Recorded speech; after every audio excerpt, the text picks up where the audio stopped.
Merci beaucoup pour la présentation. Je vais maintenant demander à nos deux conférencières de bien vouloir allumer leur micro et leur caméra pour que nous puissions démarrer notre conversation, cette session de questions-réponses. J'aimerais par ailleurs demander au public de bien envoyer ces questions et de profiter de cette opportunité pour demander à nos deux expertes leurs opinions. Et il n'y a pas de questions bêtes, nous sommes tous mis ici pour apprendre quelque chose. Donc, pendant que vous réfléchissez aux questions que vous souhaitez envoyer, je vais évoquer une question qu'a préparé l'équipe de C2G pour pouvoir entamer notre conversation. Il y a beaucoup d'informations disponibles et nous pouvons un petit peu revoir pourquoi il est important de parler de l'élimination du CO2 à grande échelle et pourquoi nous avons besoin d'un système de gouvernance dès maintenant. Vous avez toutes deux abordé ce thème dans vos présentations respectives. Pourriez-vous nous dire les points principaux pour que nous remettions ce débat dans ce contexte? Sabine? Merci beaucoup, c'est une très bonne question et il est vrai que nous avons donné beaucoup d'informations au public et que donc il est bien de se recentrer sur l'essentiel.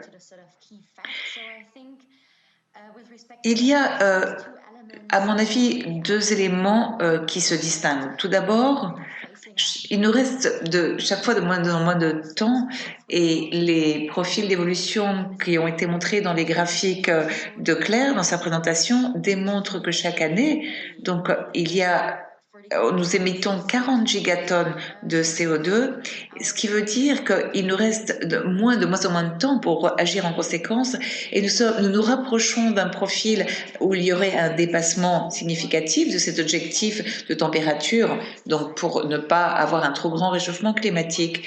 Et la société a déjà décidé qu'elle ne veut pas faire face aux conséquences négatives qu'entraînerait une augmentation de la température si importante. Et donc, il faut avoir recours à l'élimination du CO2, ce qui veut dire qu'il faut donc agir en conséquence. Et nous devons avoir des délibérations sur le niveau de dépendance que nous voulons avoir à l'égard de l'élimination du CO2, voir la quantité d'élimination de CO2 nous allons réaliser et également avec quelle alternative nous allons élargir ces technologies.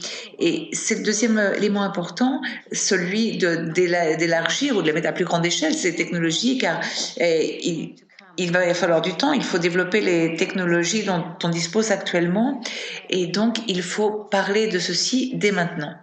Car il est vrai que le problème paraît être loin, mais en réalité, il se rapproche à grands pas. Claire, voulez-vous ajouter quelque chose? Je crois que Sabine a fait un très bon résumé. Je pourrais peut-être ajouter quelque chose, à savoir que les dangers entraînés par un dépassement de réchauffement de 1,5 sont très clairs et ils ont déjà été décrits par le GIEC. Il y a toute une série de conséquences liées à ce dépassement des températures. Et nous sommes donc face à une grande menace et nous devons nous préparer et faire tout ce que nous pouvons faire pour ne pas dépasser ces objectifs de 1,5. Et c'est pourquoi l'élimination du CO2 va jouer un rôle, bien que nous ne sachions pas jusqu'à quel point nous allons pouvoir absorber du CO2 de l'atmosphère dans les 10 ans à venir environ. Merci beaucoup donc d'avoir expliqué ces points essentiels de ce thème si essentiel et j'espère que le public, donc c'est plus clair maintenant pour le public maintenant. Passons à la deuxième question qui a également été préparée par C2G. Quelle approche d'élimination du CO2 sont-elles plus prometteuses et dans quelles circonstances cela chambre l'évaluation sur l'élimination du CO2 si nous réussissons à améliorer la réduction des émissions. Qui souhaite commencer? Je peux commencer et ensuite Claire pourra nous en dire plus sur les défis en matière de gouvernance. Comme je le disais dans ma présentation, il y a quelques approches ou options et il est clair que ce n'est pas idéal de faire référence au boisement comme une technologie, mais comme je le disais, il y a donc des alternatives pour lesquelles nous avons plus d'expérience et sur lesquelles on peut miser plus rapidement car on a l'expérience nécessaire en la matière, mais qui plus est, elles sont moins coûteuses. Ces options sont moins coûteuses. Dans sa présentation, Claire nous a expliqué toutefois que certaines de ces alternatives posent des problèmes et des difficultés en termes de permanence ou de perturbations qu'elles peuvent causer pour le climat. Et donc, nous ne pouvons pas directement éliminer les autres alternatives que nous avons à notre disposition et nous devons examiner comment stocker du CO2 de façon plus permanente. Mais un bon point de départ est de peut-être d'opter pour ces alternatives car nous avons d'ores et déjà des éléments de gouvernance, par exemple, que nous apporte le programme REG+ pour ces alternatives. Et par ailleurs, le degré d'acceptabilité du public ne semble pas difficile à atteindre si l'on compare avec d'autres types de profils d'évolution qui impliquent un stockage géologique. Je ne sais pas si Claire peut rebondir sur ceci et nous donner des éléments de gouvernance.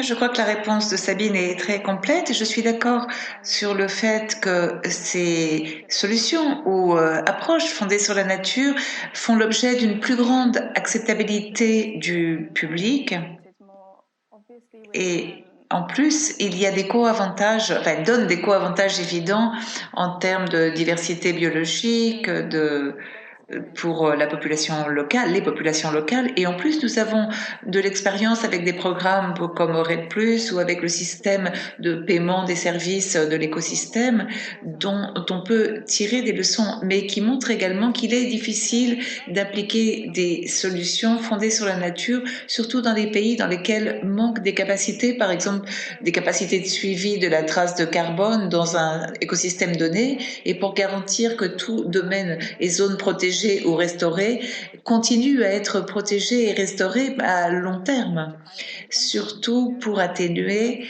et en tenant compte les effets du changement climatique futur, sachant qu'au fur et à mesure qu'augmente la température, il y a plus de risques d'avoir un effet inverse de ces puits de carbone, par exemple à cause d'incendies ou d'épisodes, événements similaires. Donc, nous devons vraiment réfléchir à toutes les options dont nous pouvons disposer, y compris des alternatives plus novatrices dont la technologie ne sont peut-être pas aussi matures, ou pour les systèmes de gouvernance qui vont être différents en fonction de l'alternative appliquée. Et aussi dans le contexte des systèmes énergétiques, par exemple, le captage direct de l'air ou la bioénergie avec captage direct, des captages et stockage de carbone sont des options qui vont dépendre de l'endroit où elles vont être appliquées et du contexte dans lequel elles vont être développées.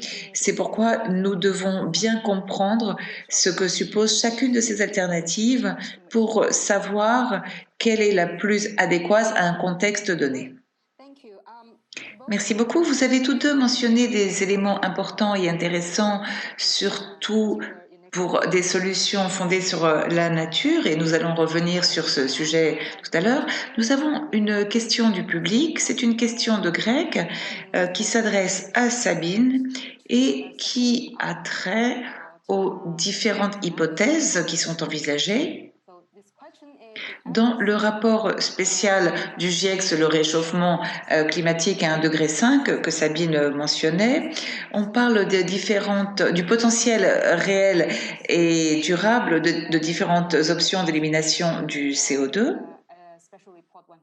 Mais tous les profils d'évolution ont recours à la bioénergie avec captage et stockage de carbone, la BECS, dans une plus grande mesure que ce que Sabine envisageait dans sa présentation. Donc c'est une question vraiment très technique. Donc pensez-vous que cette anomalie puisse être résolue dans le prochain rapport d'évaluation du GIEC, le 6e ? Je tiens d'abord à signaler que je ne suis pas l'une des auteurs du 6e rapport d'évaluation, mais j'ai effectivement été l'une des auteurs du rapport spécial du GIEC. Et il est clair que ceci est en train de changer. Il faut également mentionner deux choses. Tout d'abord, ce qu'a dit Greg, qui nous a posé cette question. Moi, finalement, ce que j'ai fait, c'est que j'ai passé en revue, j'ai examiné différents articles, un grand nombre d'articles, comme ont fait d'ailleurs les responsables de la modélisation en vue du rapport spécial, quand ont été créées les différentes hypothèses au vu de cet examen de la littérature qui avait été fait pour le rapport spécial, on a pris ceci en compte de façon partielle. Et l'un des éventails des hypothèses a été élargi. Auparavant, il y avait de nombreux profils d'évolution qui envisageaient un dépassement partiel et qui envisageaient l'élimination du CO2 à grande échelle dans la deuxième moitié de notre siècle.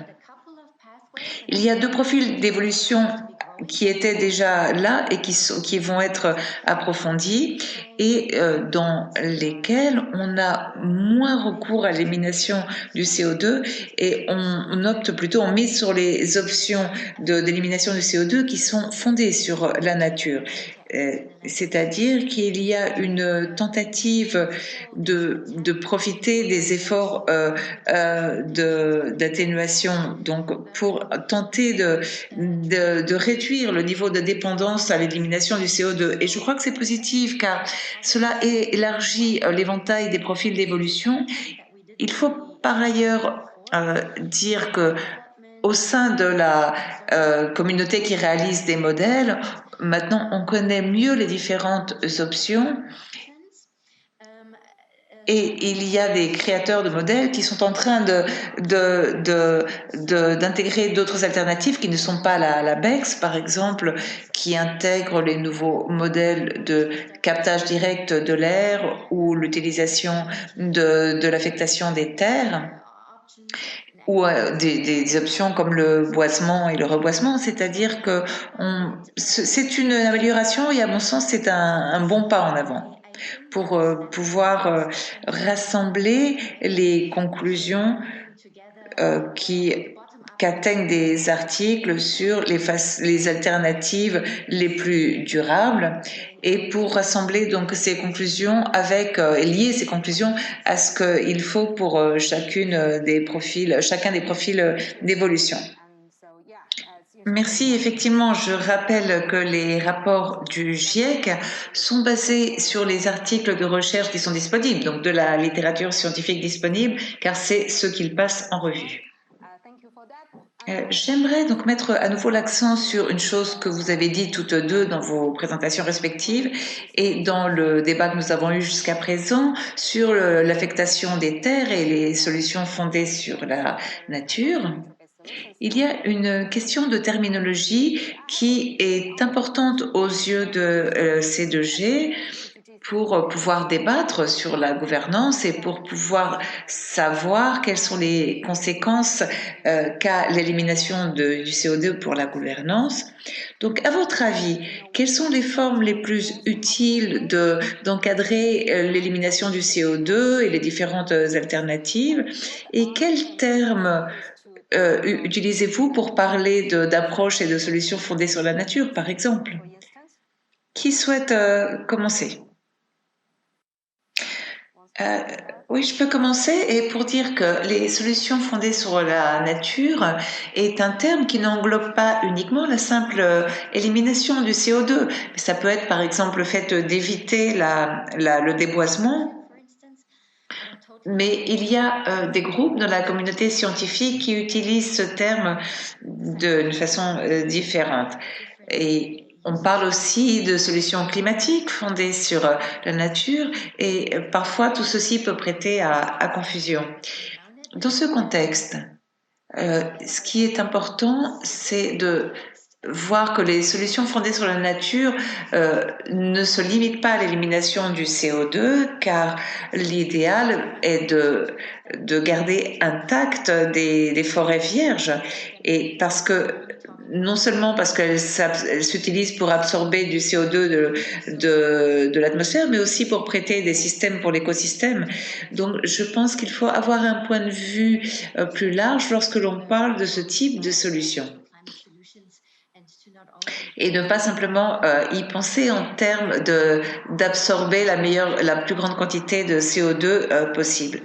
Pour le débat qui est donc maintenu dans différents groupes ou communautés, il y a une tendance, à mon sens, à séparer l'élimination du CO2 qui se fait de façon naturelle de celle qui est obtenue à travers la technologie. Et je pense que je ne sais pas si c'est véritablement utile de faire cette séparation, car en fin de compte, c'est une façon un peu de rétrécir notre point de vue, et je pense qu'il faut garder à l'esprit ce que nous voulons. Par exemple, si nous sommes préoccupés par l'impact sur l'affectation des terres de la BEXT, alors remplacer la BEXT par des monocultures avec sur une grande superficie, donc une seule espèce d'arbres, eh bien, ne va pas non plus être l'idéal, ça ne va rien résoudre. Donc, je crois qu'il est plus utile tout d'abord de fixer les objectifs que nous poursuivons et de voir à partir de là quelles sont les différentes options dont nous disposons pour absorber du CO2. Et il ne me semble pas si utile de séparer ces solutions fondées sur la nature ou celles qui ont davantage recours à la technologie. Mais quoi qu'il en soit, c'est mon propre point de vue, et qui est bien entendu influencé par le type de débat que je mène dans ma communauté. Claire, souhaiteriez-vous ajouter quelque chose? Oui, il me semble que Sabina a donné des arguments très intéressants, surtout pour le boisement, et on voit clairement quels sont les défis entraînés par l'utilisation de la terminologie, car on parle de solutions fondées sur la nature, mais en réalité, une grande partie des initiatives de boisement qui sont menées à bien, avec des monocultures qui remplacent par exemple des prairies naturelles, qui elles aussi stockent du CO2, eh bien, tout ça se traduisent finalement par une moindre biodiversité, et que donc elles ne sont pas aussi positives. Donc, il est important aussi de propager le message selon lequel toutes les solutions fondées sur la nature n'ont pas toutes des co-avantages au-delà de la simple élimination et absorption de CO2 et de son stockage. Et par ailleurs, je suis également d'accord avec les défis mentionnés par Sabine quant à la séparation des solutions fondées sur la nature de celles qui demandent des technologies, car on s'expose au risque de voir les gens miser davantage sur les solutions fondées sur la nature, car c'est plus facile, et surtout dans des pays en développement qui sont par ailleurs confrontés à des défis de types différents. Donc il est nécessaire d'investir dans les options les plus chères, dans les options qui s'accompagnent d'un plus grand nombre de difficultés. Je n'ai pas la réponse parfaite, mais il est important de savoir que quelles que soient les options sur lesquelles on mise, il faut bien il faut investir et bien comprendre ce qu'elle implique pour pouvoir adopter les bonnes options. Je voudrais revenir sur le secteur terrestre que vous avez toutes deux évoqué. Donc, dans ce secteur terrestre, il y a différentes options fondées sur la nature qui peuvent être appliquées, et vous avez donc toutes deux dit qu'il faut appliquer un point de vue plus large qui intègre également les objectifs de développement durable afin d'évaluer donc ces solutions. À votre avis, qu'est-ce que l'on peut atteindre avec ce point de vue, c'est-à-dire pas simplement pour être axé sur l'élimination du CO2, mais également pour évoluer ces options à d'autres éléments comme la sécurité alimentaire. Donc comment peut-on le faire tant au niveau international qu'aux différents niveaux nationaux? Il me semble qu'il existe quelques précédents dont nous pouvons tirer des leçons. Claire a mentionné le projet RED+, pour la réduction des émissions dues à la déforestation et à la dégradation financière. Et il y avait de là des objectifs très clairs qui vivaient essentiellement à compenser les pays tropicaux qui avaient donc perdu des opportunités en maintenant donc leur forêt et donc en, en ne développant pas certains domaines et certains domaines agricoles, entre autres. Euh, il y a toutefois d'autres inquiétudes qui sont liées à différents objectifs de développement durable d'une façon plus large et qui doivent être présentes dans les conversations et les négociations sur ce type d'options, sur la durabilité aussi. Et il y a beaucoup d'éléments à prendre en compte. Il y a un autre précédent en Europe qui a trait à la bioénergie et au biocombustible. Et il y a alors eu l'inquiétude quant au fait que si l'on remplaçait les combustibles fossiles par des biocombustibles, il faudrait importer de grandes quantités de biomasse, donc de l'étranger, ce qui aurait des conséquences négatives sur la biodiversité et donc se ferait au détriment d'autres objectifs. Donc c'est la raison pour laquelle a été promulguée la directive sur la bioénergie, donc voilà, dans ce but, pour éviter ce type de conséquences négatives. Il y a un autre élément qu'il faut citer qui n'est pas lié aux politiques mais à des questions de certification et qui pourrait pousser les consommateurs à travers leur comportement d'achat à savoir exactement ce qu'ils achètent, c'est-à-dire à pouvoir examiner la provenance de leurs produits et de voir également les conséquences que peuvent avoir ces produits. Ceci n'a pas encore été fait en matière d'élimination du CO2, mais cela pourrait toujours être fait. Par ailleurs, cela peut être aussi un premier pas pour voir quelles sont les incitations à l'élimination du CO2. Et cela peut pousser certains agents à financer la conservation de telle ou telle forêt pour préserver la biodiversité ou d'autres éléments.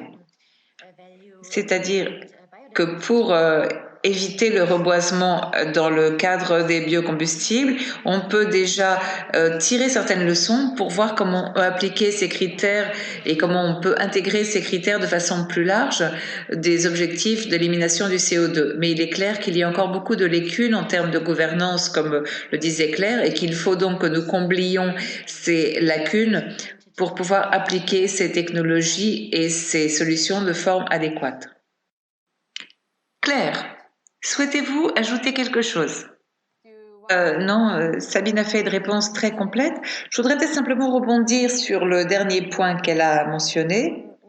Lorsque l'on prépare un projet et que l'on envisage toutes les conséquences que peut avoir ce projet, et par exemple, ça peut être un projet d'adaptation ou pour la conservation, et il faut, dans ce cas, l'élimination du CO2 peut être un avantage secondaire. C'est-à-dire que l'élimination du CO2 ne doit pas toujours être l'objectif principal. On ne peut pas simplement se laisser entraîner par le seul besoin d'absorber du CO2 de l'atmosphère, mais on peut également créer des projets dont le but principal est par exemple de maintenir la biodiversité, la conservation, etc. Il est clair que c'est une question très épineuse car il faut mettre en équilibre différents intérêts qui également regardent la communauté locale. Oui, je tiens aussi à dire que ce que je dis est en grande partie influencé par les études qui ont été menées sur la biomasse et le reboisement, etc., et qui sont très présents. Mais nous avons moins d'études sur le captage direct de l'air et sur le stockage géologique du carbone. Et donc, il peut y avoir des défis et des difficultés que nous ne connaissons pas et que nous ne pouvons donc pas intégrer dans l'étude de ces articles, car ils en sont à leur balbutiement. Et donc, je suis tout à fait d'accord avec ce que dit Claire, c'est-à-dire que les projets doivent être mis sur pied, mis en marche ou préparés en tenant compte du fait que l'élimination du CO2 peut être simplement un facteur secondaire. Nous allons maintenant parler des incitations financières. Claire, vous avez dit que les incitations pourraient accélérer la recherche et encourager les investissements nécessaires, surtout pour des options qui ne provoquent pas de dégâts. Quel type d'incitation aurions-nous besoin pour ceci? Vous parlez des incitations ou des investissements? Non, des incitations.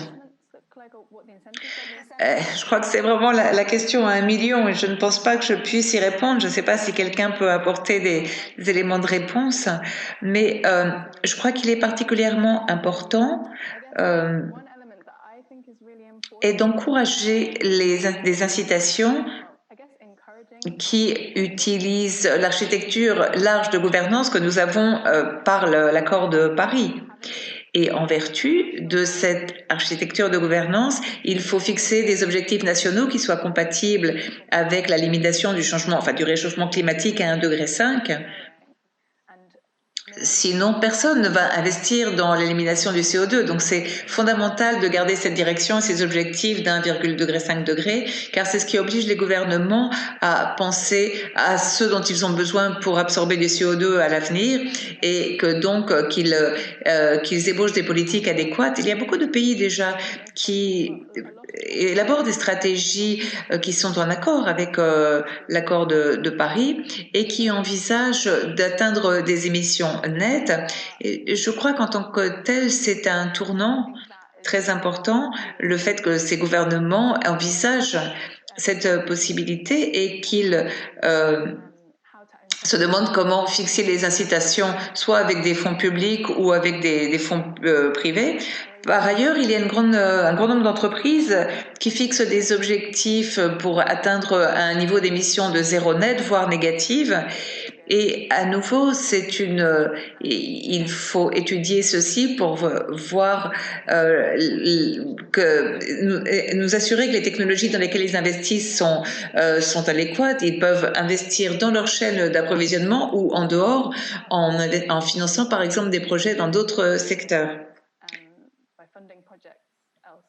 Et je pense que c'est une pièce importante, très fondamentale du puzzle pour les incitations, c'est-à-dire que nous allions tous dans la même direction, que nous soyons tous conscients du fait qu'il faut atteindre un niveau d'émission nette 0 et certainement aussi entrer à un niveau d'émission négative. Je ne sais pas si j'ai bien répondu ainsi à la question. Merci beaucoup. Je crois que Claire a répondu parfaitement. Je n'ai peut-être que deux brefs commentaires à ajouter sur les sources de financement. Tant que nous allons continuer à avoir des émissions résiduelles, on peut obtenir des revenus, des impôts. Donc, si l'on taxe, c'est-à-dire que si l'on taxe chaque tonne de carbone qui est émise, on peut donc faire en sorte que cette tonne de carbone paye pour son ultérieure absorption de carbone. Par ailleurs, Climate Analytics a publié une étude dans laquelle il est démontré que les gouvernements mettent actuellement sur la table de grandes sommes d'argent en vue de la récupération économique suite au confinement qui est dû à la pandémie de Covid-19. Et l'on voit que donc ces sommes qui sont mises sur la table semblent être davantage respectueuses de l'environnement. Enfin, pas dans tous les cas, mais dans le cas de certains pays.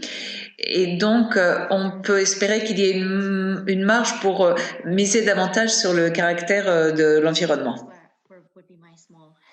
Merci beaucoup, Sabine. Donc, nous arrivons maintenant à la fin de notre session. Si nous avons dans le membre du public des personnes qui ont des questions et qui veulent que nos experts y répondent, mais qu'ils les formulent, les envoient vraiment maintenant ou jamais.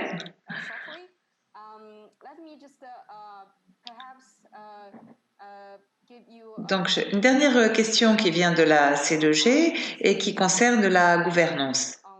Sabine, vous avez terminé votre présentation en disant qu'il faut une bonne gouvernance qui intègre des processus de délibération adéquats et l'engagement de différentes parties prenantes est également une chose qu'a mentionné Claire.